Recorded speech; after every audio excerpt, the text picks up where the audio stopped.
we have to know many things in order to live well with other faiths and not be attacking other faiths and only saying, my faith is the best, is the only one, and the others are heretics. That is not the right concept.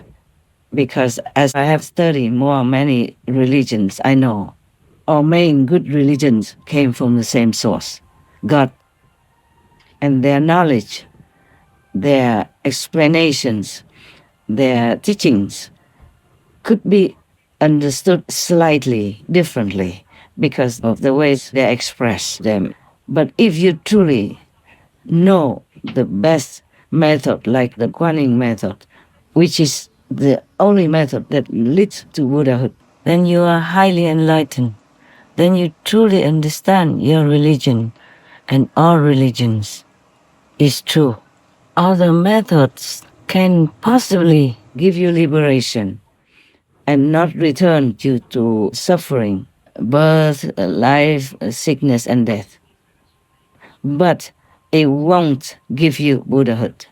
Some could even take many lifetimes. The Buddha also admitted that. That's why he gathered 25 arhat, great masters of that time, to teach, to explain, expound to his beloved attendant, Ananda, about which method is the best. Thereupon, the Tathagata said to Manjusri, son of the Dharma king, these 25 bodhisattvas and arhats who no longer need to study and learn have related the expedient methods used by them at the start of their practice for their realization of Bodhi. In reality, each of these methods does not differ from and is neither superior nor inferior to the others. Tell me which one of them is suitable to Ananda so that he can awaken to it, and which one is easy of achievement for the benefit of living beings who, after my nirvana, wish to practice with the Bodhisattva vehicle in their search for Supreme Bodhi. I now submit to the world-honored one that all Buddhas in this world appear to teach the most appropriate method, which consists in using pervasive sound. The state of samadhi can be realized by means of hearing. Thus was Avalokitesvara freed from suffering. Hail to the regarder of sound, who, during eons countless as Ganges sand, entered as many Buddha lands to win the power and comfort of his independence, and bestow fearlessness upon all living beings. O you who have achieved the sound profound, the seer of sound the purifier, who, unfailing as the sound of ocean tides, saves all beings in the world, make them secure, ensure their liberation and attainment of eternity. Excerpts from the Surangama Sutra. So the Guanyin Bodhisattva has expounded that this Guanyin method is the best. It's the one that leads you to Buddhahood, if you want to be with Buddha. And of course liberated at the same time. This is the sure way because it's direct. If you have a direct flight to New York from where you are, then surely you will reach New York. Every other flight will go in different directions, but not to New York. That's the method that the Buddha emphasized for the assembly of his monks, including Ananda. And that's the method I teach. But you see, not every monk knows this method. There are some monks who came and studied with me and they know it. But how many other monks would know this exceptional best method of the 84,000 methods that you can choose from to enlighten yourself and also to liberate yourself? With a master, of course, with a living master who teaches you, of course. It's not just the method, it's the masters who master it. If you are lucky to meet such a one and are taught this superior method, then you surely will be enlightened and will become a Buddha. Thus, Shakyamuni Buddha, the world honored one, introduced this to Ananda through Manjusri Bodhisattva, who exultingly praised the master of Guanyin method, contemplating the inner eternal sound stream. Guanyin, as this bodhisattva, spent numerous aeons practicing this method for self-realization and for rescuing the suffering beings in all worlds. From 84,000 methods, the Buddha taught Ananda the Guanyin method, the method to contemplate on the original eternal sound within and the eternal light within. That's the method that will lead you to Buddhahood, total enlightenment. But alas, how many monks know this? That's why they attack me, because they misunderstand. Not all monks who attack me are demons, because I do not always respond to all the attacks. Sakyamuni Buddha taught also many other methods of different levels to his followers, as you know already. So he introduced many other Buddhas to them, the Amitabha Buddha, Medicine Buddha, Krisigava, Bodhisattva, etc. And the Buddha also taught the method of contemplating the physical body. And some even contemplated so deeply that they saw the body is only bones. Of course, that's the structure of our body, the frame which our body is built upon. But this body and all this structure and the minds which functions to direct the body's parts to function, these are from the second level only. Thus, if you contemplate on that, you might avoid hell, and maybe when you go up there, you see the Buddha and other holy saints, then you can learn with them. But it takes a long time. And many other methods contemplate on different chakras of the body, meaning different centers of the body, even from the feet upward, or from the solar plexus onward. But it takes long journey and long practice. It could be many lifetimes until you reach the crown chakra. So the Guanyin method brings you the best, the highest, starting from the highest chakra already. But it needs a master, truly an expert master who can open it for you to go up there. You see, the highest chakra needs an enlightened master to help you to open it up.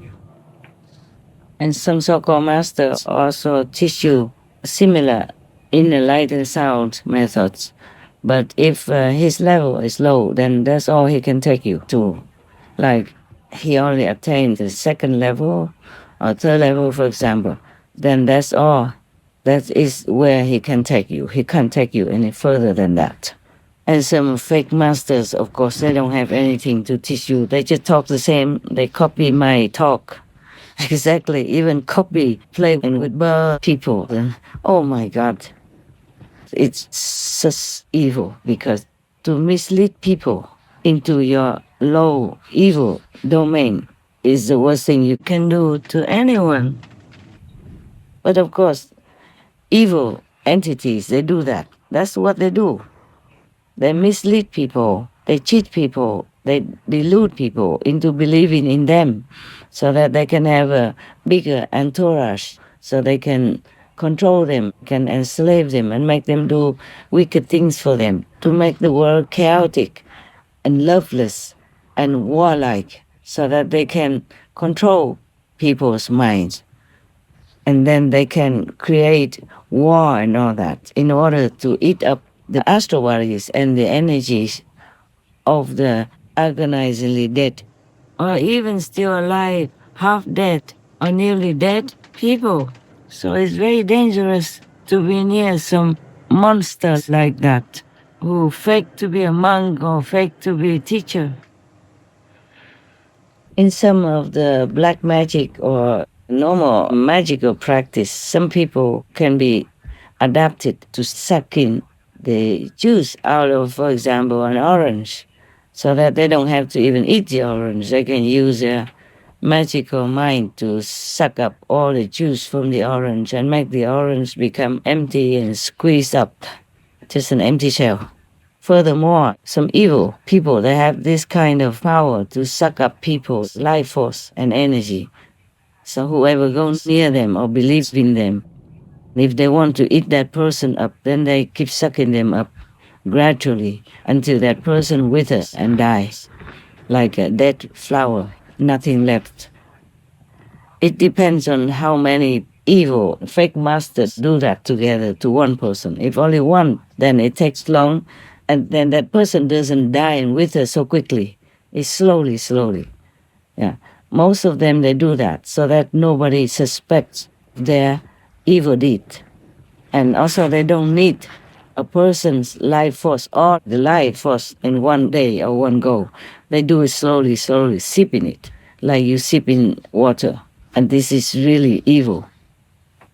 So you might see somebody who has been kind of adored by the big public, or even been forced a title of Buddha, living Buddha on them, but that person will cause death, sudden death immediately, or slow death by making the followers or the monks next to them die slow death with severe sickness. It doesn't have to be a monk, just somebody who follows that idol closely, then suddenly just becomes ill, gravely ill, and slowly dies.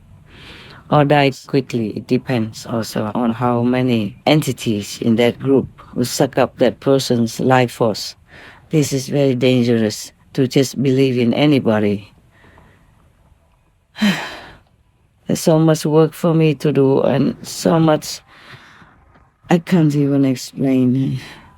I just hope some people would understand, or at least my own God disciples, they should understand this. That's why I explain all this to you.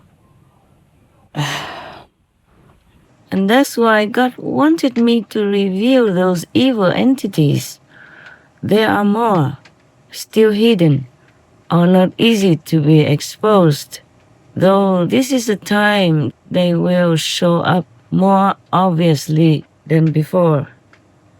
They are also much more powerful because they lured so many humans into their gang, thus doing sinful deeds, earning different painful hell. So the evil demons can use that agonizing energy to empower themselves, because that's how they continue to exist and get stronger. That's their food. So it's better to stay focused only on God, saints, good benevolent thoughts, avoid bad vibe persons, and keep wise friends. Do not go into the cemetery at night, least of all to sleep there, as few are strong enough to deal with the bad energy there.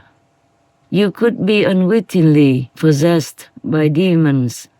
At night, they are ruthless and stronger than usual. Please take good care. If you have to pass through the cemetery, remember God, reciting saints' names non-stop. Ask for protection. May you always be vigilant and safe by heaven's grace. Oh, poor people in this world, poor people.